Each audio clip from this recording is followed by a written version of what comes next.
City police యాక్ట్లో section 21A ప్రకారము ఏ నేరస్తుడైనా కానీ విపరీతమైన నేరాలు కమిట్ చేస్తూ చాలా ప్రజాకంటకంగా మారినప్పుడు మర్డర్స్లో కానీ రేప్స్లో కానీ లేకపోతే ప్రాపర్టీ అఫెన్సెస్ చేస్తున్నప్పుడు ఒక సొసైటీలో పీస్ అండ్ హార్మనీని డిస్ట్రాయ్ చేస్తూ సామాజికం ఉన్నటువంటి ఒక బెటర్ ఎన్విరాన్మెంట్స్ను డిస్ట్రాయ్ చేసిన వ్యక్తికి ఆ సమాజం ఉంటే ప్రమాదం అని ఉన్నప్పుడు మనం తప్పకుండా అతన్ని నేర చరిత్రను దృష్టిలో పెట్టుకుని నగర బహిష్కరణ చేయడం జరుగుతుంది. ఇందులో భాగంగా రాజేష్ అలియాస్ మెంటల్ రాజేష్ అని చెప్పేసి ఇతను 2 సార్లు పీడీ యాక్ట్లో నల్గొండ నుంచి వెళ్ళడం జరిగింది.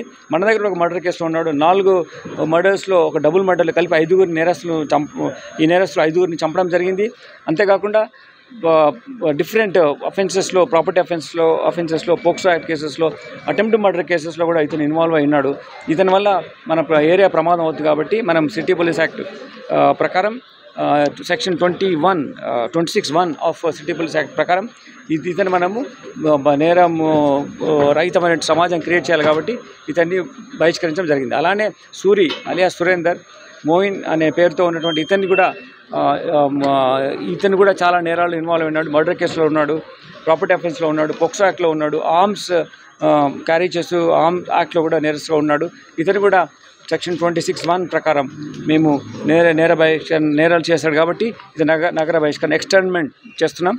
ఈ ఆర్డర్ ఇవ్వాలని సైన్ చేసాం. అతనికి నోటీస్ సర్వ్ చేయడం, లీగల్ ప్రాసెస్లో ఎలా ఉందో అవన్నీ చేసాం. వాళ్ళిద్దరి పైన మళ్ళీ నగరంలో మన కమిషనరేట్ పరిధిలో వాళ్ళు ఎక్కడ కనబడ్డా కానీ మళ్ళీ చర్య తీసుకోవడం జరుగుద్ది.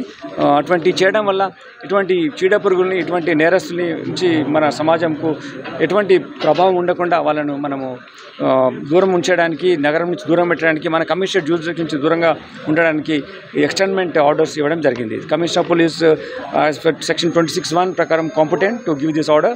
As per City Police Act, we have given this order.